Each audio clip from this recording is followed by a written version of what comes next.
হুমায়রা যাওয়ার সেকেন্ড বাদেই ফোন আসে রায়হান চৌধুরীর ফোনে, কিন্তু সেদিকে ওনার মন নেই। উনি হুমায়রার যাওয়ার দিকে তাকিয়ে আছে। হুমায়রা তার দিয়াকে কি বলে ডেকেছে?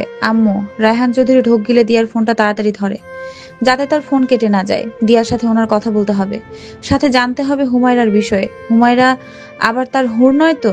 সকাল 9টা, পড়ে পড়ে ঘুমাচ্ছে হুমায়রা। বাসায় মা ছাড়া কেউ নেই। মামা, মামি, সিনহা আপু সবাই দেশের বাড়ি গিয়েছে ভোট দিতে। আর তার মা, উনি তো রান্নাঘরে টুংটাং শব্দ করে রান্না করছে। হুমায়রাকে কতবার ডেকে গিয়েছে সেটা হয়তো হিসাব করে শেষ হবে না। ঘুমের বড়ি খেয়ে মরার মতো ঘুমাচ্ছে সে। রাজীব আর ফোন দিয়ে না পেয়ে সরাসরি বাড়িতে আসে, বিছানা থেকে টেনে তুলে নিয়ে যায়। যাও, আমাদের দলের থেকে তুমি আগে ভোটটা দিয়ে আসো, তারপর আমরা সবাই যাব। সবাই একটাই কথা, আগে তুমি যাবে তারপর আমরা। এটা কিন্তু ঠিক না। কাল রাত করে ঘুমিয়েছি আর তুমি আমাকে এভাবে তুলে আনলে জিজু। যাও, আমি আমার বোনকে তোমাকে দিব না, তোমার সাথে আরি। হুমায়রা এখন ডং বাদ দাও প্লিজ, চিন্তায় আছি আমি। আচ্ছা চলো একসাথে গিয়ে দিয়ে আসি। তুমি মেয়েদের লাইনে যাও, আমি গিয়ে ভোটটা দিয়ে আসি। হুমায়রা ঠোঁট কামড়ে বলে, ভোট কাকে দিব ভাইয়া? আমার ভোট কিন্তু মূল্যবান। অন্য জেলার মেয়ে এই জেলায় এসে ভোট দিচ্ছি, বুঝতে হবে। তুমি অন্য জেলার? আরে না, মজা করলাম। কিন্তু ভোট দিব কোন মার্কায়? নৌকা না মানে উনিও তো আমার আপন। রাজীব রনির হাত থেকে একটা বেত নিয়ে হুমায়রার দিকে তাক করে। হুমায়রা হাসতে হাসতে দূরে সরে যায়, তারপর হেসেই বলে, লাঠি দিয়ে কিন্তু নৌকা চালায়। বৈঠা যাও না আমারে নৌকা দিয়ে নদীর মাঝে নিয়া, পদ্মা ফুল তুলিয়া বাঁধিব ঘন লম্বা চুল আমার, মাঝি বও তোমার নৌকা, আমি আসছি তোমার কোলে। হুমায়রার কথায় রাজীব হেসে দেয়। হুমায়রা তাড়াহুড়ো করে যেতে নিলে রাহুলের সাথে ধাক্কা লাগে। হুমায়রা সরি বলে সেখান থেকে চলে যায়। রাহুল হা হয়ে তাকিয়ে থাকে, তাকে পাত্তা দিল না মেয়েটা। হুমায়রা চালাকি করে এগিয়ে গিয়ে ভোটটা দিয়ে আসে। রায়হান চৌধুরীকে আশেপাশে খুঁজে পাশে গিয়ে দাঁড়ায়। ট্রাক এখানে কি করছে? টিস্যু কিনতে গিয়েছে নাকি? ট্রাকে করে টিস্যু এনে রাখা দরকার। রাহুলের কথায় রায়হান চৌধুরী তাড়াহুড়ো করে বলে, থাক, মেয়েটার সাথে লাগিস না। ওই দিকের কি খবর, কি বুঝলি? আমার গুনগান আছে নাকি সব রাজীবকে নিয়ে? চাচ্চু দেখো, সবাই তোমার মিছিল করছে, চিন্তা করো না। হাত ভাঙা রাজীবের ট্রাক মার্কা তোমার সাথে কিছু করতে পারবে না। রাজীব ভাইয়ের মার্কার ট্রাক, তাহার ভাঙা হাত। হুমায়রা চোখ বড় বড় করে রাহুলের দিকে তাকায়। রাজীব ভাইয়ের আবার হাত ভাঙলো কবে? হুমায়রা দাঁতে দাঁত চেপে বলে, নৌকা চালাতে যেমন মাঝি লাগে তেমন রায়হান চৌধুরী চলতে চাকর লাগে। রায়হান চৌধুরীর চাকর রাহুল, খায় সে 3 বেলা পাথর। মিলে নাই বাল। হুমায়রা রেগে সেখান থেকে চলে যায়। রায়হান চৌধুরী ঠোঁট কামড়ে হাসে। রাহুল ওনার হাসি দেখে বলে, তুমি আবার হাসছো কেন? কাল অনেক কষ্টে ছোট আম্মুকে বাসায় এনেছি, আর ঝামেলা করো না প্লিজ। ভোট দিয়ে অন্যান্য কেন্দ্রে গিয়ে সবার সামনে দেখা করে আসো, যাও। দিয়ার একটা মেয়ে আছে রাহুল। থাকতেই পারে, তোমার 2টা ছেলে মেয়ে আর ওনার একটা মেয়ে, এটা স্বাভাবিক। তুমি বিয়ে করেছো তো উনি বিয়ে করবে নাকি? রায়হান চৌধুরী কথা ঘোরানোর জন্য বলে, হুমায়রা এখানে কেন? সে না অন্য জেলা তাহলে? ঠিক তো, আমার মনেই ছিল না। সে কিন্তু ভোট দিয়েছে, হাত দেখলে। বুঝলাম না মেয়েটা এখানে কিভাবে ভোট দিল। ওই তো হুমায়রার আম্মু, উনি এখানে, তার মানে ওনারা এই জেলার। রাহুলের হাতের দিকে অনুসরণ করে রায়হান চৌধুরী সেদিকে তাকায়। শাড়ি পরিহিত এক সুন্দরী নারী, মিষ্টি কালারের শাড়িতে বরাবর ভালো লাগে তাকে। রায়হান চৌধুরী সেদিকে তাকিয়ে থেকে বলে, মেয়েটা আমাদের থেকে অনেক কিছু লুকিয়েছে, বাদ দে। আচ্ছা, তুই যে পায়েস এনেছিলিস সেটা হুমায়রার মা রান্না করেছিল তাই না? দেখো চাচ্ছু, উনি যেমন সুন্দর ওনার পায়েসও তেমন সুন্দর। ওয়েট, মেয়ে ভোট দিবে ট্রাকে আর মা নৌকায়। আমি ওনার সাথে কথা বলে আসি। রাহুল হেসে কথাটা বলে। রায়হান চৌধুরী সেদিকে তাকিয়ে থেকেই বলে, যেতে হবে না, হুরের আম্মু আমাকে ভোট দিবে, যেতে হবে না। ওনার সাথে কথা বলতে দেখলে হুর রেগে যাবে। হুর? না না, তেমন কিছু না। হুমায়রার নামটা অনেক বড়, ছোট করে হুর বলবো আজ থেকে, সুন্দর না? যেভাবে বলছো হুরের আম্মু, মনে হলো কত পরিচিত। তবে হুর সুন্দর আছে, আমিও ডাকবো। তুমি থাকো, কথা বলে আসি, এটা তো উচিত তাই না? তোকে যেতে হবে না, আর তোকে হুর বলে ডাকতেও হবে না। সব ডাক সবার মুখে মানায় না। আয়। রাহুল কপাল কুঁচকে তাকায়। রায়হান চৌধুরী রাহুলকে টানতে টানতে সেখান থেকে নিয়ে যায়। নাদিয়ার চোখ থেকে তা এড়ায় না। নাদিয়া খান আশেপাশে তাকিয়ে মেয়েকে খোঁজার চেষ্টা করে। রাজীব দূর থেকে ওনাকে দেখে এগিয়ে আসেন। ভালো মন্দ শুনে হুমায়রার কাছে নিয়ে যায়।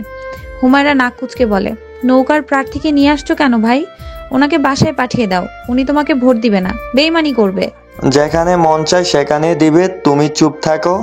মায়ের সাথে এমন ব্যবহার কেউ করে নাকি? সকাল থেকে দেখছি তোমার মেজাজ চড়া। এমনি এমনি না, কারণ আছে। তা তুমি বুঝবে না, আমার জীবন তেজপাতা করেছে তো কি হবে, ধুর, ভাল লাগে না। রাজীব ভ্রুকুচকে তাকায়। হুমায়রা সেখান থেকে রাগ নিয়ে চলে যায়। নাদিয়া এখানে একটা দীর্ঘ শ্বাস ফেলে। মেয়েটাকে বুঝতে পারেন না তিনি। I love you. I hate you. কেমন আছো হুর? হুমায়রা ভ্রুকুচকে তাকায়। কিছুক্ষণের মধ্যে রেজাল্ট দিবে আর ছেলেটা এসে তাকে জ্বালাচ্ছে আর হুর বলে ডাকছে। হুমায়রা তার মায়ের মুখ থেকে একবার হুর নামটা শুনেছিল। রাহুলকে হুর বলতে দেখে রাগ নিয়ে বলে, কি সমস্যা, বিরক্ত করছেন কেন? আর হুর বলে ডাকবেন না, আমার নাম হুর না, হুমায়রা। আরে আরে, এত চেতে যাচ্ছ কেন? আচ্ছা, আর হুর বলবো না। এটা বলো, তোমার রহস্য কি? তুমি এখানে ভোট দিলে কিভাবে? তুমি না অন্য জেলার? আমি কোন জেলার সেটা আপনার না জানলেও চলবে। এখন দূরে যান। গায়ের সাথে চিপকে আছেন কেন? লজ্জা শরম নাই? নির্লজ্জ। আমার বরাবরই একটু লজ্জা শরম কম, কিন্তু সেটা তুমি জানো না। জানবে কিভাবে? কখনো রোমান্টিক কথা শুনো নাই। চলো, তুমি আর আমি প্রেম করি, তাহলে রোমান্টিক কথা বলা হবে। রাহুল দাঁত বের করে হাসতে হাসতে কথাটা বলে। হুমায়রা রেগে রাহুলের কান টেনে ধরে। রাহুল ব্যথায় চেঁচিয়ে ওঠে। হুমায়রা দাঁতে দাঁত চেপে বলে, সমস্যা কি? আমাকে বিরক্ত না করলে আপনি কি শান্তি পান না ভাইয়া? ভাইয়া, বিরক্ত করবেন না প্লিজ। রেজাল্ট দিবে, মাথা গরম করায়েন না এখন। এই বেয়াদব, চুপ। ভাইয়া ভাইয়া করো না। আমি তোমার কোন জন্মের ভাই? আর শোনো, রাজীব একবার দাঁড়িয়েছে, তার মানে বুঝে নাও সে জিতবে না। তাই যাও, বাড়িতে গিয়ে ঘুমাও, নয়তো সবাই তোমার থেকে মজা নিবে। মেয়ে মানুষ নির্বাচনে ঢং করছো। দেখা যাক, আর কয়েক মিনিট তো, ভাগ্যে যা আছে তাই হবে ভাইয়া। রাহুল আশেপাশে তাকিয়ে হুমায়রার মুখের দিকে তাকায়। হুমায়রা ভয়ে ঢোক গিলে। এর মাঝে কয়েকটা কেন্দ্রের গণনার ফলাফল পায়। ফলাফল শোনার পর রাহুল হুমায়রার কাছ থেকে সরে আসে। পায়ের উপর পা দিয়ে চেয়ারে আয়েশ করে বসে। হুমায়রা নখ কামড়াতে থাকে। রাহুল দাঁত কেলিয়ে হেসে বলে, দেখো, সব কয়টাতে তো নৌকা এগিয়ে আছে। আচ্ছা, তুমি চাইলে তো আমাদের দলে থাকতে পারতে। অযথা একটা ছেলের টাকাগুলো নষ্ট করলে কেন? হুমায়রা কাঁদো কাঁদো মুখ করে আশেপাশে তাকায়। রাজীব দৌড়ে আসে। হুমায়রার পাশে রাহুলকে দেখে রেগে যায়। সে খুব ভালোভাবেই জানে রাহুল হুমায়রাকে জ্বালিয়ে মারবে। হুমায়রাকে টেনে নিয়ে যায়। রাহুল কপাল কুঁচকে বলে, যেখানে ছেলেটাকে মানুষ সান্ত্বনা দিবে, সেখানে ছেলেটা তার ছেলে মেয়েদের সান্ত্বনা দিচ্ছে। বাহ, দারুণ। সব জায়গার রেজাল্ট বের হওয়ার পর সেটা যোগ করা হয়। 1000 ভোট বেশি পেয়ে জিতেছে। তখন হুমায়রা বাসায় এসে কম্বলের মধ্যে ঢুকে পড়েছে। সেখানে থাকার মুখ তার নেই। রাজীব এটা সেটা বুঝিয়ে বাসায় পাঠিয়ে দিয়েছে। ভোটের রেজাল্ট হওয়ার 10 মিনিটের মাথায় হুমায়রার বাড়ি মানুষে ভরে যায়। হুমায়রা ভেবেই নিয়েছে রাহুল লোক পাঠিয়ে তাকে জ্বালানোর চেষ্টা করছে। সে কারণে ওঠে না, কিন্তু চোখ মেলে তাকিয়ে দেখে তার মা ফোনটা তার দিকে তাক করে রেখেছে। হুমায়রা নিউজ দেখে আবারও স্ক্রল করে দেখে। সে ঠিকই শুনেছে, 1000 ভোটে রাজীব ভাইয়া জিতেছে। হুমায়রা বিছানা থেকে চিৎকার দিয়ে উঠে দৌড়ে বাহিরে যায়। রাজীবের হাসি মাখা মুখ দেখে হুমায়রা নিজেও হেসে দেয়। রাজীব হুমায়রার মাথায় হাত বুলিয়ে বলে, তুমি জিতেছো হুমায়রা। হুমায়রা খুশির তালে কথা বলতে ভুলেই গিয়েছে। তারপর সবাই মিলে প্রতিটা কেন্দ্রে যায়। রাজীবের সাথে হুমায়রার গলায় অনেকে মালা পরায়। রাজীব হুমায়রার মুখের দিকে তাকায়। খুশি যেন মুখ থেকে সরছে না। রাত অনেক হয়েছে। সব জায়গায় ঘুরতে ঘুরতে সময় চলে যায়। হুমায়রার সাথে যে মেয়েগুলো ছিল তাদের প্রাপ্য টাকা দিয়ে বিদায় করা হয়। রাজীব হুমায়রাকে বাড়িতে ড্রপ করে দিয়ে যায়। নির্বাচন শেষ হওয়ার 3য় দিন শপথ গ্রহণ করা হয়। সবশেষে সেদিনটাও ব্যস্ততায় কেটে যায় হুমায়রার। রায়হান চৌধুরী আর রাহুল চৌধুরী একসাথে জগিং করতে বের হয়েছে।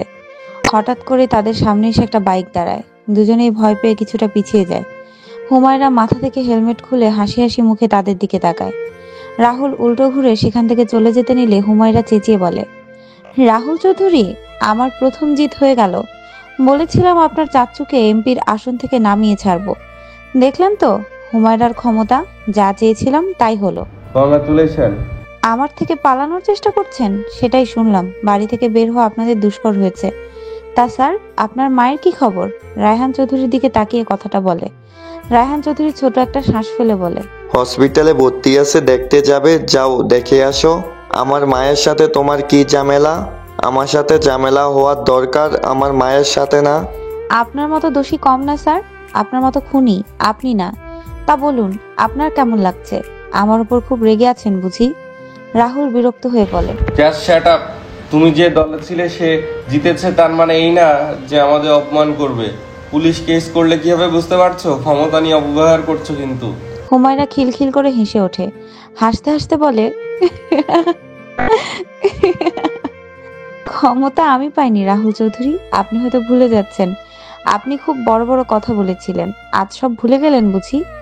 আমার উচিত ছিল সেদিন আপনার বাড়ির সামনে বক্স বাজানোর। উফ, মিস্টেক। তো আজ যাও, কে বারণ করেছে? রাহুল চুপ কর, ফিয়ার বাসরিতে যেতে হবে, কি ঝামেলা হয়েছে তুই দেখে আসিস একটু, চল হাতে সময় নেই বেশি। রায়হান চৌধুরী কথাটা বলে রাহুলের হাত টেনে নিয়ে যাওয়ার সময় একবার পেছনে তাকায়। হুমায়রাও সে সময় হাতের দিকেই তাকিয়েছিল। হুমায়রা ধীর কণ্ঠে বলে, নিজের হাত ছেড়ে অন্যের হাত ধরে জীবন পার করতে হবে আপনাকে। কখনো আপন কারো পাশে থাকতে পারলেন না, না হাত ধরে রাখতে পারলেন। দাঁড়াও। রাহুলের ডাকে হুমায়রা কপাল কুঁচকে পেছনে তাকায়। রাহুল কিছুটা এগিয়ে এসে বলে, আমার দাদি কাকে খুন করেছে? তুমি একটু আগে চাচ্চুকে এই কথাটা বললে। চাচ্চু তুমিও কিছু বললে না যে কাকে খুন করেছে? সেটাই তো, কাকে খুন করেছে আমার মা। রাহুল চল তো, এইসব বিষয়ে কথা না বললে ভালো হয়, তুই অযথা কথা বাড়াচ্ছিস। না চাচ্চু, হুমায়রা একটা কথা বলেছে, সেটা সত্যি নাকি জানতে হবে, আর ওকে এটাও বলতে হবে আমাদের থেকে এত কিছু লুকানোর মানে কি। হুমায়রা এই জেলার মানুষ, এখন মনে হচ্ছে 5টা বছর সে আমাদের ঘোল খাইয়েছে, হয়তো জানতো আমরা তার বিষয়ে খোঁজ নিব। তখন চাচ্চু বলে, দেখ ওর যা ইচ্ছা করুক, তাতে আমাদের কি? তুই কি বাচ্চার মতো এখন ঝগড়া করবি? বাসায় না গেলে তোর দাদি কিন্তু রাগ করবে। তুমি না না করছো কেন? এই মেয়ে কথা বলছো না কেন? বলো তোমার আসল পরিচয় কি, নাম কি, বাসা কোথায়, তোমার বাবাকে? হুমায়রা নাক ঘষে রায়হান চৌধুরীর দিকে তাকিয়ে বলে, হুমায়রা চৌধুরী, রায়হান চৌধুরীর বড় কন্যা হুর, দিয়া খান ও রায়হান চৌধুরীর একমাত্র কন্যা হুর চৌধুরী আমি। আর কিছু? রায়হান চৌধুরী থতমত খেয়ে হুমায়রার দিকে তাকায়। দিয়া তার কাছে বলেছিল হুমায়রা দিয়ার সন্তান, কিন্তু এটা বলেনি রায়হানেরও সন্তান সে, কিন্তু ভেবে নিয়েছিল হুর এটাই তার হুর। অদ্ভুত দৃষ্টিতে তাকিয়ে থাকে মেয়ের মুখের পানে। রাহুল বিরক্ত নিয়ে হুমায়রার দিকে তাকায়। হুমায়রা নিজেও বিরক্ত নিয়ে বলে, তো কি বললে বিশ্বাস করবেন? এভাবে আমাকে দেখার কি আছে? আজব। সেদিন তো স্যারের বিষয় নেটে দেখলাম, সেজন্য সেটা কাজে লাগালাম। না মানে হতেও পারে কেউ এসে হুর বলে পরিচয় দিল, তখন আপনার চাচ্চু নিজের মেয়ের মতো করে রাখলো। হুর? হুর কার নাম?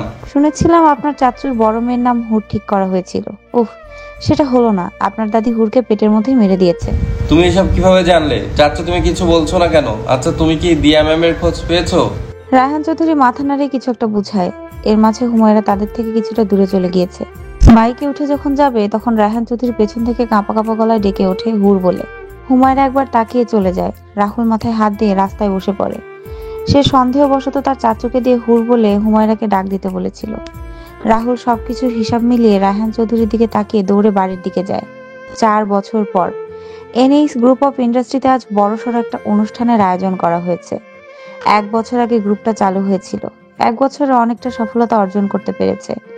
গ্রুপের এমডির বিষয়ে এখনো কেউ জানে না। আজ এমডি সবার সামনে আসবে বলে জানা গিয়েছে। দেশের বিভিন্ন মানুষকে ইনভাইট করা হয়েছে। সেভাবেই চৌধুরী গ্রুপও বাদ যায়নি। 2 বছর একটা মেয়ের সাথে ধাক্কা লেগে হাত থেকে ফোনটা পড়ে যায় এমডির। মুচকি হেসে নিচু হয়ে বাচ্চাটাকে কোলে তুলে নেয়। দূর থেকে একটা ছেলে দৌড়ে এসে বাচ্চাটাকে নিজের কোলে নিয়ে বলে, সরি ম্যাম, আমি খেয়াল করিনি কখন আরোহী আমার কাছ থেকে চলে এসেছে। আপনার ফোনটা হয়তো ভেঙে গিয়েছে। ওকে। বাচ্চাটা বুঝি আপনার? কি কিউট। আপনার স্ত্রী বুঝি খুব সুন্দর? রাহুল মুচকি হেসে বলে, আপনি কিছুটা ভুল বুঝেছেন। আমার বন্ধুর মেয়ে আরোহী। তবে এটা ঠিক, আমার বোন খুব সুন্দর, দেখেই তো আরোহী মামুনি এত সুন্দর। বন্ধুর মেয়ে বলছেন, আবার বোন বুঝলাম না। বাই এনি চান্স আপনার বোনের সাথে আপনার বন্ধুর বিয়ে হয়েছে, তাই তো নাকি? ইয়েস, ঠিক ধরেছেন। আপনি কে? মানে কোন কোম্পানির মালিক বা পিএ? এমডি ভ্রুকুচকে বলে, এখানে পরিবার থেকে কয়েকজনকে ইনভাইট করা হয়েছে।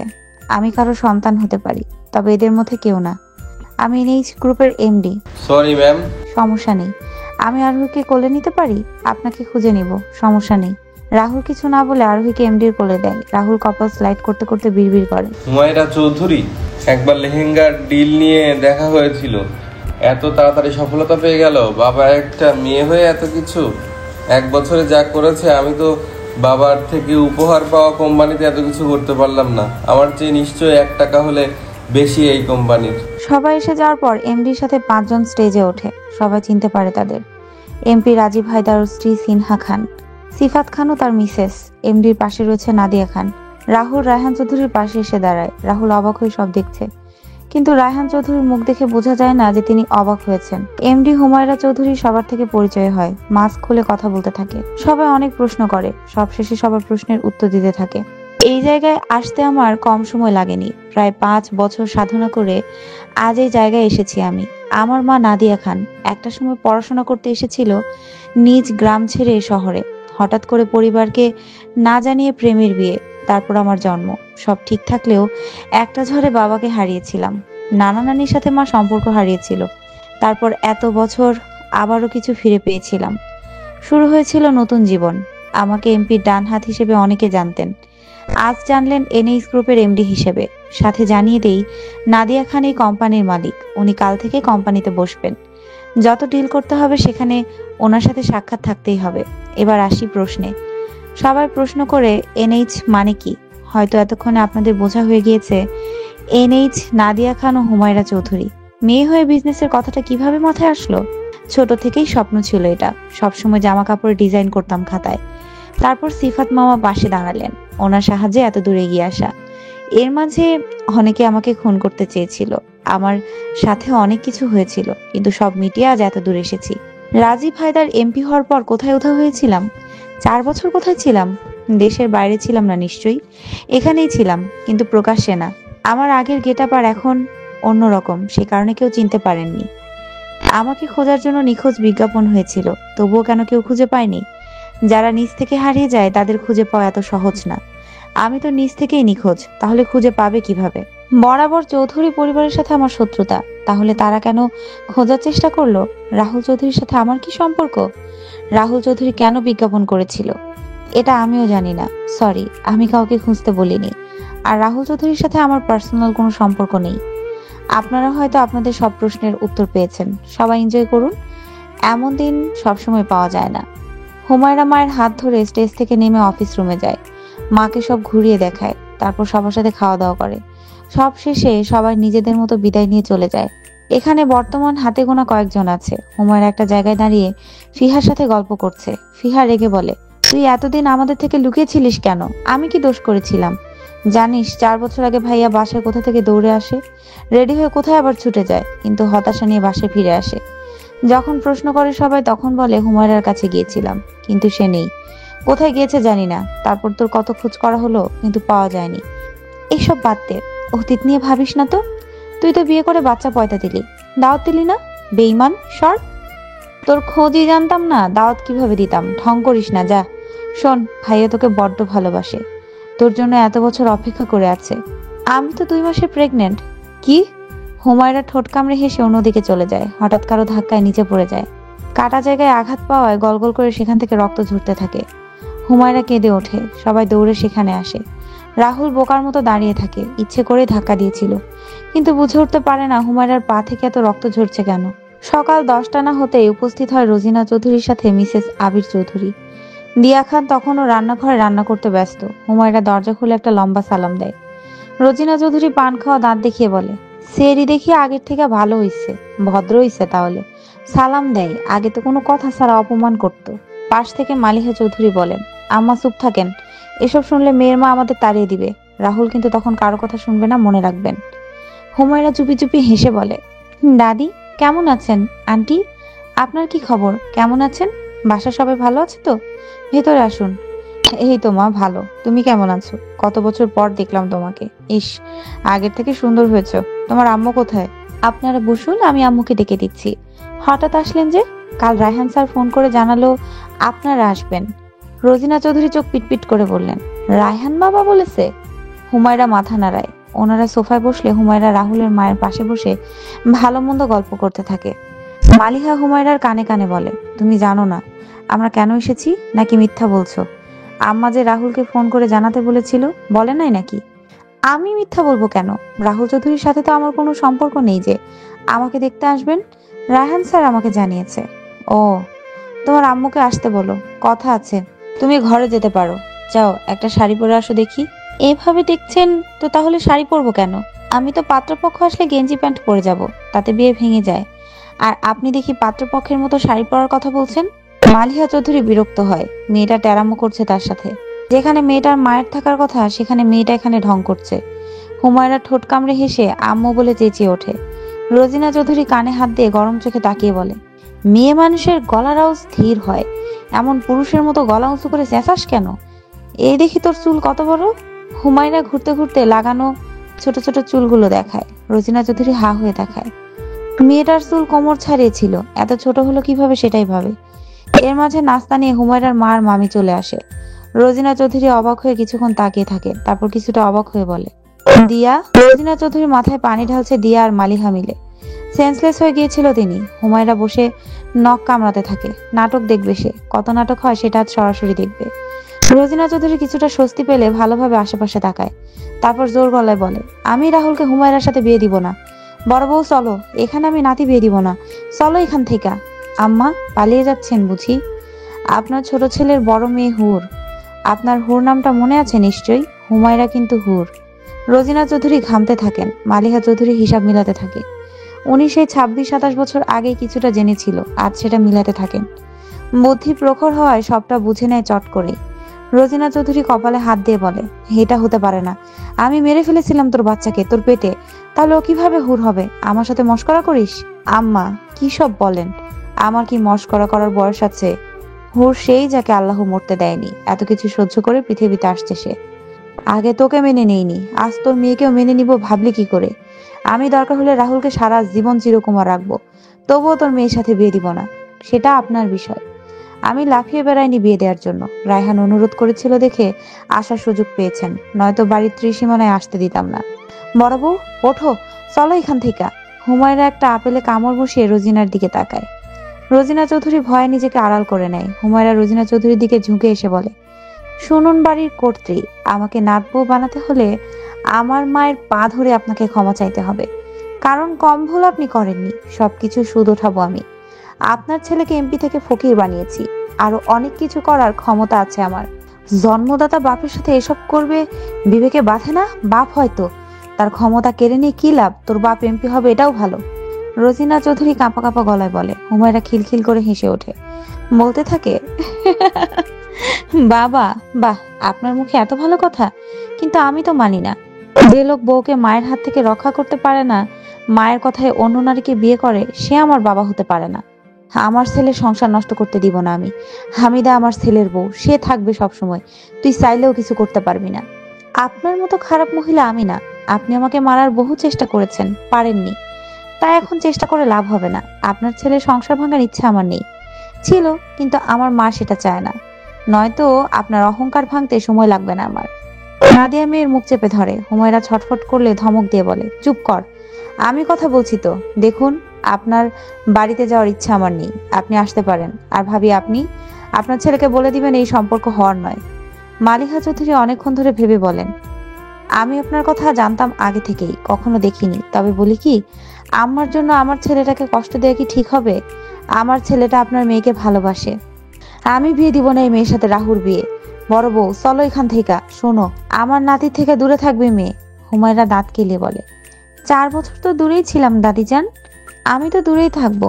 আপনার নাতিকে আমার থেকে দূরে রাখবেন কেমন? হুমায়রা, তুমি তো জানো রাহুলের সম্পর্কে। অতীত নিয়ে ছেলেটাকে কষ্ট দিতে এত ভালো লাগে তোমার? তুমি বুঝি পছন্দ করো না রাহুলকে? যদি তাই হয় তাহলে তুমি আগে বিয়ে করো, তারপর আমি ছেলেকে সামলে নিব। হুমায়রা দাঁতে দাঁত চেপে কিছু বলবে, তার আগেই নাদিয়া খান এগিয়ে এসে হাসি মুখে বলে, আমার মেয়েকে বিয়ে দিব কি দিব না সেটা আমাদের ব্যক্তিগত ব্যাপার। আপনি রাহুলকে হুরের থেকে দূরে রাখবেন। আমি আমার মেয়েকে সামলাতে পারি। একজনের জন্য অন্যজনকে কষ্ট দিতে খুব ভালো লাগে বুঝি? হুমায়রা পুনরায় আপেলে কামড় বসায়। মালিহা চৌধুরীর দিকে তাকায়, ওনার চোখে জল। হয়তো ছেলের জন্য। হুমায়রা মন খারাপ করে বলে, আপনাকে কষ্ট দিতে চাইনি আন্টি। আপনি আর আঙ্কেল আগে থেকে আমাকে পছন্দ করেন সেটা জানি। আপনার শাশুড়ি মার সাথে ঝগড়া করতাম সেটাও পছন্দ করতেন, কিন্তু কি বলুন তো, চৌধুরী বংশের রক্ত তো আমার শরীরে। আপনার শাশুড়ি যেমন হামিদা আন্টির জন্য আমার আম্মুকে কষ্ট দিয়েছিল, ঠিক আমিও রোজিনা চৌধুরীর জন্য রাহুল চৌধুরীকে কষ্ট দিতে পারবো। যতই হোক চৌধুরী বংশের রক্ত শরীরে। চৌধুরী বংশের মান রক্ষা করতে হবে তো। কি করলে রাহুলকে বিয়ে করতে রাজি হবে? আমার আম্মুর পা ধরে ক্ষমা চাইতে বলুন আপনার শাশুড়িকে, তাহলে আপনার ছেলেকে আমি বিয়ে করতে রাজি। ক্ষমা চাইলে হবে? বড় মানুষ তোমার আম্মুর পা ধরে ক্ষমা চাইবে, এটা কেমন দেখায়? অসম্মান হবেন উনি। তাহলে আমার নানুমণির পা ধরে ক্ষমা চাইবে। উনি আপনার শাশুড়ি থেকে 2 বছরের বড়। বড়দের যদি পা ধরা যায় তাহলে ধরুক। মালিহা চৌধুরী হতাশ হয়ে তাকায় রোজিনা চৌধুরীর দিকে। উনি কিছুতেই ক্ষমা চাইবে না। হুমায়রা পুনরায় বলে, আমার মা যখন গর্ভবতী ছিল তখন আপনার শাশুড়ি আমার মায়ের পেটে লাথি দিয়েছিল। মা পা ধরে ভিক্ষা চেয়েছিল রায়হান চৌধুরীকে, কই পাইনি। আমি তো সেখানে ভিক্ষা দিতে রাজি, এটা করতে দোষ কোথায়? তোর মায়ের পা ধরে আমি ক্ষমা চাইবো তাই না? কখনো না। দিলাম না বিয়ে এখানে। আমার নাতির জন্য মেয়ের অভাব পড়বে না। যদি রাহুল চৌধুরী অন্য কোথাও বিয়ে করে তাহলে আপনার পা ধুয়ে পানি খাবো আমি, যান। রাহুল চৌধুরীকে আমার চেয়ে ভালো কেউ চেনে না, সে তো আমাতে মত্ত। নাদিয়া খান মালিহার সাথে অনেক কথাই বলেন। রোজিনা চৌধুরী আর হুমায়রার মধ্যে তর্কাতর্কি হয়। সবশেষে মালিহা শাশুড়িকে নিয়ে বাড়ি থেকে বেরিয়ে যায়। এতক্ষণ সিফাত খানও ওনার মিসেস নীরবতা পালন করছিলেন। এখন এসে অনেক কথাই বলেন। হুমায়রাকে সাপোর্ট করেন ওনারা। কেউ চায় না রোজিনা চৌধুরীকে জেতাতে। বাড়িতে আসার পর তুলকালাম লেগে যায়। হামিদা চৌধুরী কিছু বুঝতে পারে না, কি হয়েছে সেটা ক্লিয়ার করে বলে না। তবে ওই যে সত্যি কখনো চাপা থাকে না, সবশেষে উনিও সব সত্যি জেনে যায়। একটা রাত নিজের মধ্যে নীরবতা পালন করেন। তারপর ওনার মনে হলো রায়হানকে সব দোষ দেয়া যায় না, রোজিনা চৌধুরীর দোষ এখানে। কারণ হামিদার আগে রায়হান চৌধুরীর জীবনে নাদিয়া এসেছিল, আর নাদিয়ার সাথে যে ব্যবহার করা হয়েছিল সেটা সম্পূর্ণ ভুল। হামিদা চৌধুরী এসে মালিহার সাথে বিয়ের বিষয়ে কথা বলেন। সবশেষে বলেন, ভাবি আপাকে যদি এই বাড়িতে আনা হয় তাহলে কেমন হবে। জানি আমার সতীন, তবুও আপার তো দোষ নাই এখানে। ওনার 1% দোষ আমি খুঁজে পাচ্ছি না। রায়হান তো আপাকে ভালোবাসে। তুই এই কথা বলছিস? তোর ছেলের বয়স হয়েছে, বিয়ে করবে, তখন কি জানাবে মানুষকে মেয়েটার বিয়ে হয়েছে? এসব ভাবিস না। ভাবি দেখো, তুমি সবাই কিন্তু 4 বছর আগে অনেক কিছু জেনে গিয়েছিল, তাহলে এখন জানলে ভয় কোথায়? আপাকে এ বাড়ি আনি, আমাদের রাহুল ভালো থাকবে, আপা রায়হান খুশি হবে। আমি এই বিষয় নিয়ে কথা বলতে পারবো না, তুই বরং রায়হানের সাথে কথা বল। আমাদের রাহুল কি কখনো বিয়ে করবে না? ওই যে বললাম, হুমায়রা বলেছে আম্মা যদি দিয়া ভাবি বা হুমায়রার নানুমনির পা ধরে ক্ষমা যায় তাহলে রাজি হবে। মেয়েটাকে, মাকে অসম্মান হতে দিব না। ঠিক হয়েছে, আম্মা বুঝুক, জোর করে সব হয় না, কিছু জিনিস ভালোবাসা দিয়ে আদায় করতে হয়। দুই যা মিলে আলোচনা করে নিজেদের মতো কাজ করতে ব্যস্ত হয়ে পড়ে। রাহুল দাদির উপর রেগে কথা বলছে না, অপরদিকে হুমায়রার উপর রাগ তার। কিন্তু তার উপর রাগ দেখিয়ে লাভ আছে? যে মেয়েটা তাকে ভালোই বাসে না, তার উপর তার রাগ, নিজের হাসি পায়। স্বামীর সাথে দিয়াকে এই বাড়িতে আনার বিষয়টা নিয়ে আলোচনা করে হামিদা, কিন্তু রায়হান চৌধুরী কিছু বলে না। হামিদা বুঝে নেয় স্বামীর কিছু না বলার পিছনে রয়েছে। হ্যাঁ, ঠিক করে কাল সকালে উনি নিজে যাবে সতীনকে নিজ সংসারে আনতে। 1 সপ্তাহ পর রাহুল আর হুমায়রা পাশাপাশি হাঁটছে। হুমায়রার হাতে 26টা গোলাপ, আজ তার 26তম জন্মদিন। কখনো অনুষ্ঠান করেনি দেখে এবারও তাই। রাহুল ফোন করেছিল দেখে তার সাথে দেখা করতে এসেছে। না করতে পারেনি সে। রাহুল উইশ করার সাথে সাথে প্রপোজ করে। হুমায়রা ফোন নেয় কিন্তু কিছু বলে না। হাঁটতে থাকাকালীন রাহুল খুব সাবধানে হুমায়রার হাতটা চেপে ধরে। হুমায়রা চোখ বন্ধ করে একটা নিঃশ্বাস ফেলে বলে, অদ্ভুত না রাহুল, আমাদের জীবন বড়ই অদ্ভুত। কোন দিকে জীবনের মোড় ঘুরে যায় কেউ জানে না। এই যে আপনার ছোট মা কতবার আসছে আম্মুকে নিতে, কিন্তু তারা কি আমাকে এতটা পাগল ভাবে? আমি নাকি আমার আম্মুকে যেতে দিব, তাও সতীনের সংসার করতে। সবচেয়ে কাকে বেশি ভালোবাসো? নিশ্চয় মাকে। তাছাড়া ভালোবাসার মতো কেউ আছে নাকি আমার? আম্মু আমার জন্য সবকিছু, তার জন্য আমার বেঁচে থাকা। যে মানুষটা আমাকে জন্ম দিতে গিয়ে যুদ্ধ করেছে, তাকে ছাড়া অন্য কাউকে ভালোবাসা সম্ভব নাকি? তোমার আম্মু যদি চাচুর কাছে ফিরতে চায় তাহলে? হুমায়রা রাহুলের হাত ঝাঁকাতে ঝাঁকাতে হেসে ওঠে, কথার উত্তর দেয় না। রাহুল হুমায়রার লম্বা চুল একটা গোলাপ গুজে দিয়ে বলে, খুব সুন্দর লাগছে তোমাকে, এতটা মায়াবী তুমি। হুর, চাচু যখন তোমাকে হুর বলে তখন বুকের মাঝে আলাদা একটা ফিলিংস কাজ করে। কি মায়াবী তুমি, একদম হুর আমার। আমাকে হুর না বললে খুশি হব। আম্মুকে হুর বলতে দিতাম সবটা জানার পর, কিন্তু এখন আবারও হুর বলে ডাকে আমাকে। হুর নামটা না হয় আমার আম্মু আর আপনার চাচুর জন্য তোলা থাক, আর তোলা থাক আপনার দাদির জন্য। দাদি যতটা না তোমাকে ভয় করে তার চেয়ে বেশি ভয় করে হুরকে। অদ্ভুত না, মানুষ একটাই অথচ সম্পর্ক দুইটা। হুমায়রার উত্তর না পেয়ে রাহুল তার দিকে তাকায়। হুমায়রার চোখ ছলছল করছে। হুমায়রার চোখের দিকে তাকিয়ে সামনে তাকায়। একটা বাবা তার মেয়েকে আদর করছে। হুমায়রা কাঁদো কাঁদো গলায় বলে, আমারও বাবা ডাকতে ইচ্ছে করে। কথাটা বলে হু হু করে কেঁদে দেয়। রাহুল ঠোঁট কামড়ে হুমায়রাকে বুকের সাথে চেপে ধরে। বুকে মাথা গুজে ফুপাতে থাকে হুমায়রা। রাহুল মাথায় হাত বুলাতে বুলাতে বলে, সবাই তো সবটা জানে, তুমি চাইলে এখন চাচুকে বাবা বলে ডাকতে পারো, কেউ কিন্তু কিছু মনে করবে না। আমি ফোন দেই, কথা বলবে? লোকটার বাবা হওয়ার যোগ্যতা নেই। উনি আম্মুকে ভালো রাখতে পারেনি। ওনাকে বাবা বলে ডাকার বিন্দু মাত্র ইচ্ছে নেই আমার। আচ্ছা কেঁদো না, সবাই কিভাবে তাকিয়ে আছে দেখো। কি সুন্দর মুখটা কেঁদে কেঁদে লাল করে ফেলছো। এখন যে আমার চুমু খেতে মন চাচ্ছে। রাহুল কথা বলে হুমায়রার মাথায় একটা চুমু খায়। হুমায়রা আরো আঁকড়ে ধরে, বিড়বিড় করে বলে, বাবার ভালোবাসা খুব সুন্দর, তাই না রাহুল? আমার বাবা অনেক ভালো, বিয়ের পর ওনাকে বাবা বলে ডাকিও, দেখবে তোমাকে নিজের মেয়ে মনে করে কাছে টেনে নিবে। হুমায়রা নাক টানতে টানতে বলে, আমি আপনাকে বিয়ে করব না। রাহুল শুধু হাসে, কিছু বলে না। হুমায়রা রাহুলের বুকে হাত রেখে বলে, এত কাঁপছে কেন? তুমি বুকে আছো যে, তাই বুঝি কাঁপতে হবে? সুন্দর কিছু অনুভব হচ্ছে যে। অনুভূতি কি সত্যি সুন্দর? নিজের বুকে হাত রেখে দেখো। বুক ধুকপুক করছে। তাহলে আমায় ভালোবাসো? কেন? ভালোবাসার মানুষ কাছে থাকলে এমন হয়। ধুর। হুমায়রা রাহুলের কাছ থেকে দূরে সরে যায়। রাহুল ঠোঁট চেপে হাসে। হুমায়রার কান্না থেমে গিয়েছে। হাত ধরে নিয়ে যায়, গাড়িতে উঠিয়ে বাসায় ড্রপ করে দেয়। বাড়িতে এসে মায়ের হাতে পায়েস খেয়ে আয়েশ করে বিছানায় শুয়ে আছে হুমায়রা। রাহুলের সাথে দেখা করার পর সিনহা আর জিজু সবার সাথে আড্ডা দিয়েছে। এখন বিকাল হয়েছে, অথচ শরীর চলে না। শুক্রবার হয়, অফিস নেই, তাই বাড়িতে থাকা সব সময়। এসির ঠান্ডাটা একটু বাড়িয়ে দেয়। আঙ্গুর ফল খেতে খেতে ফোন স্ক্রল করছে সে। হঠাৎ করে কেউ চেঁচিয়ে হ্যাপি বার্থডে বলে ওঠে। হুমায়রা লাফিয়ে ওঠে, সামনে তাকিয়ে অবাক হয়ে যায়। আবির চৌধুরী। হুমায়রা উঠে সালাম দেয়। উনি হুমায়রার হাতে একটা বড় বক্স ধরিয়ে দিয়ে বলে, কেমন আছো মামুনি? হ্যালো, আপনি কেমন আছেন? আমিও ভালো আছি। তোমার বড় আম্মু নাকি ফোন করেছিল যাওয়ার জন্য, যাওনি যে? সে কারণে আমরা নিজেরাই চলে আসলাম। বাইরে চলো। কে কে এসেছে? তোমার দাদি ছাড়া সবাই এসেছে। হুমায়রা ওনার কাজ ঘেঁষে দাঁড়ায়। উনি হুমায়রার মাথায় আদর দিয়ে বলে, খুশি হওনি? ধন্যবাদ। আমার মেয়ের মতোই তো। মেয়ের মন খারাপ করে ছিল নাকি? বাবার আদর পাইনি দেখে কেঁদেছে খুব, তাই না? এসে থাকতে পারলাম না। হুমায়রা অবাক হয়ে যায়। তার মানে এসব রাহুলের প্ল্যান। হুমায়রা আবির চৌধুরীকে জড়িয়ে ধরে কেঁদে দেয়। উনি হুমায়রাকে এটা সেটা বলে হাসানোর চেষ্টা করে। বাকিরা রুমে আসতে চাইলে রাহুল বাধা দেয়। রায়হান চৌধুরী আড়াল থেকে দেখে বাড়ি থেকে বেরিয়ে যায়। সবাই মিলে রাত করে আড্ডা দেয়। রাতের খাওয়া দাওয়া করে যে যার বাড়িতে চলে যায়। এর মাঝে একটাবার রায়হান চৌধুরী নামক মানুষটাকে দেখতে পায় না সে। হুমায়রা বিড়বিড় করে বলে, আম্মু এ কারণেই বেঈমান বলে। সবাই এসেছে, বাবা নামক মানুষটা আসলো না। দেখা করতেও আসা দরকার ছিল ওনার। আর বুঝি না, উনি যখন আসলো না তখন বাকিদের এসে কি লাভ? চৌধুরীরা এত ভালো হলো কি করে? কয়দিন আগে সব জেনেছে, আর এখন মনে হচ্ছে কতদিনের ভালো সম্পর্ক। রাত 12:30। ল্যাপটপে কাজ করতে করতে মগ্ন রাহুল চৌধুরী। এদিকে ফোন বেজে যাচ্ছে, তার সেটা খেয়ালই নেই।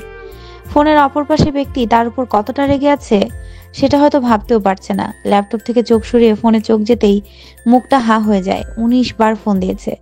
20তম বার ফোন আসতেই ফোনটা রিসিভ করে, কানে হাত দিয়ে সরি বলে। হুমায়রা কিছুক্ষণ চেঁচামেচি করে বলে, ঢং তাই না? ফোন দেই না, আর যেই দিয়েছি তখন ভাব হয়েছে, সে কারণে বসে বসে দেখছেন। শালা, মরা মানুষ জেগে যায় এতবার ফোন আসলে, আর উনি। আচ্ছা বাবা, সরি বললাম তো, আমি খেয়াল করি নাই। আচ্ছা বলো, এত রাতে ফোন দিলে যে? কেন রে, ফোন দেওয়া যাবে না নাকি? যা কাট। ফোন দেওয়ার জন্য ঢং ধরছে যত সব। আজ ফোন দিয়েছি দেখে এমন করছে। রাহুল চুপ মেরে যায়। এখন যা বলবে তাতে মেয়েটা অগ্নিমূর্তি ধারণ করবে তা বোঝা হয়েছে। তাই ঠোঁটে আঙুল চেপে চুপ করে থাকে। তারপর অনেক ভেবে বলে, সারপ্রাইজ পছন্দ হয়েছে? আচ্ছা বাবাই তোমাকে কি উপহার দিয়েছে দেখালে না যে? কি কি দিয়েছে একটু বলো। ধন্যবাদ, আপনার বাবা অনেক ভালো মানুষ।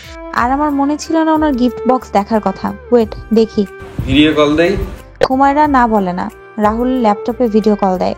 হুমায়রা ল্যাপটপ সেট করে রেখে বক্সটা নিয়ে বসে।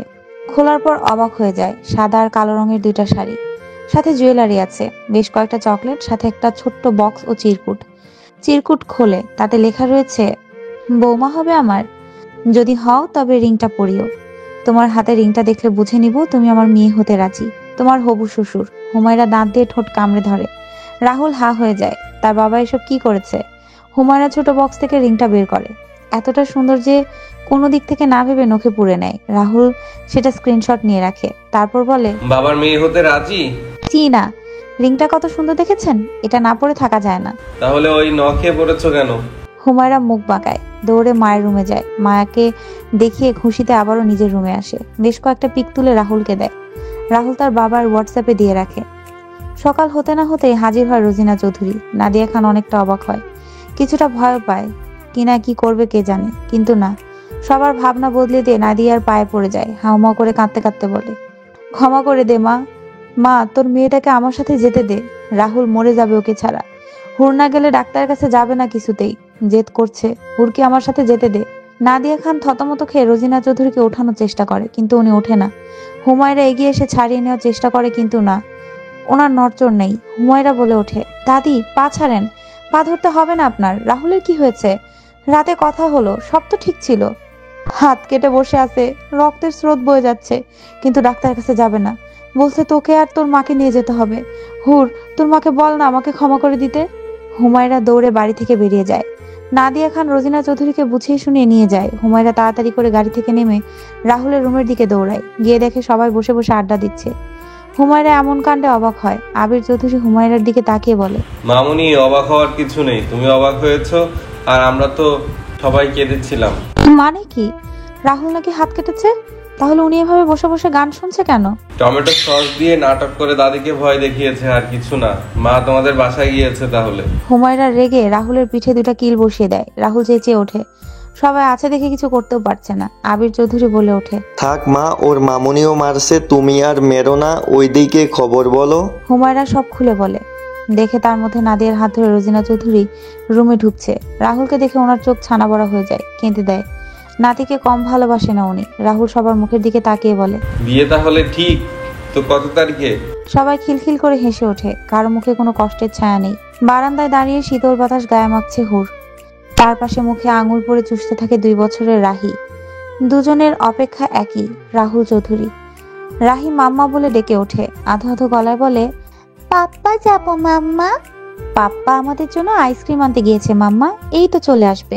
পাপ্পা কাঁদছে? রাহি কিছুটা কথা ছেড়ে ছেড়ে প্রশ্ন করে।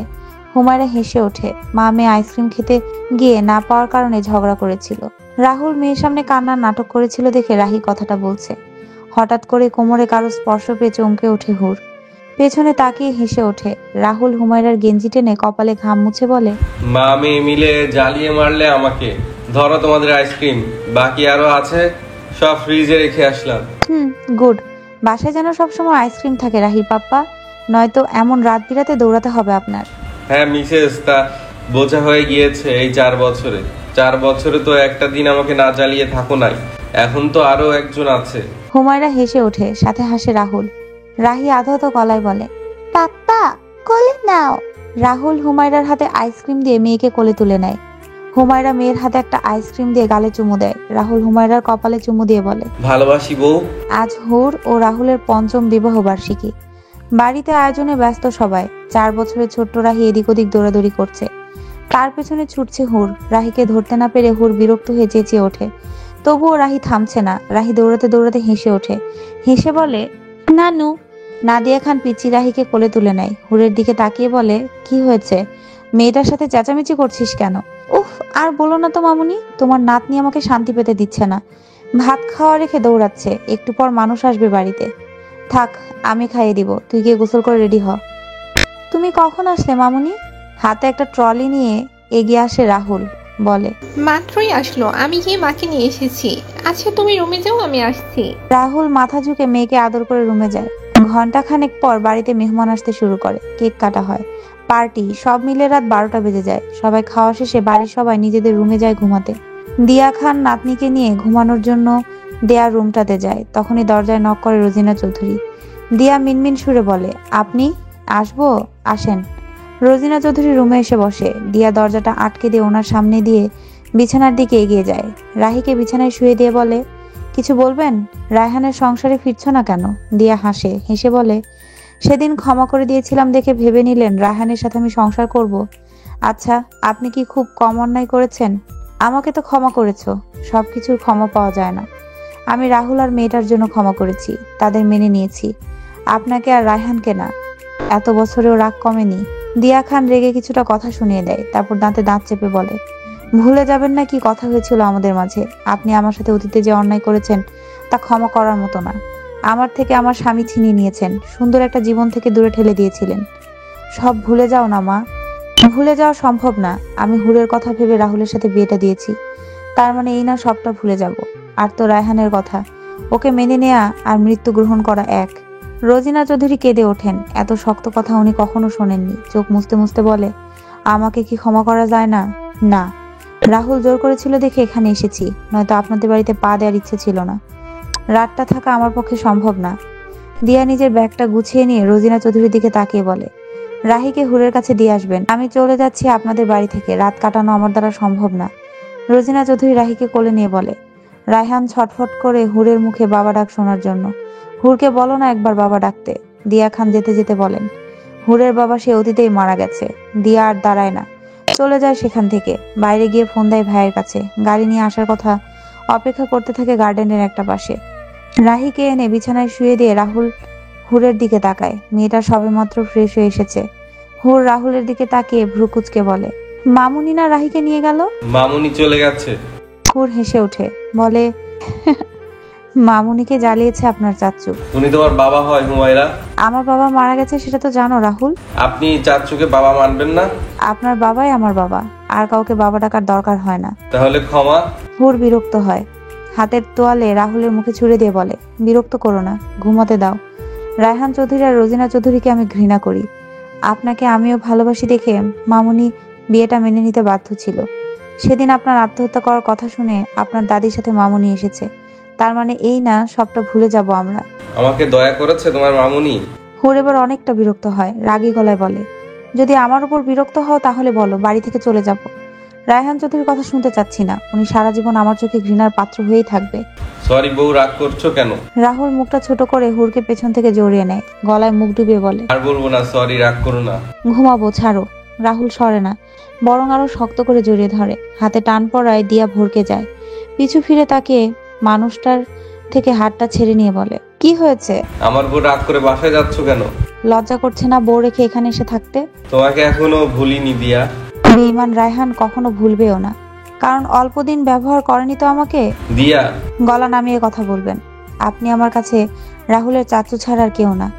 আপনাকে রাহুলের চাচু আর রোজিনা চৌধুরীকে দাদি হিসেবে ক্ষমা করেছি, আমার সংসারের সম্পর্ক দিয়ে না। আমরা মরে গেলে ক্ষমা করবে? না, খুশি হব। আর বুঝি ভালোবাসো না? ঘৃণা করি। হর্নের শব্দ পেয়ে দিয়া তাচ্ছিল্য হেসে সেখান থেকে চলে যায়। ভাবে এদের হয়তো বিবেক বলতে কিছু নেই, নয়তো ভাবতো তারা ক্ষমা পাওয়ার যোগ্য না।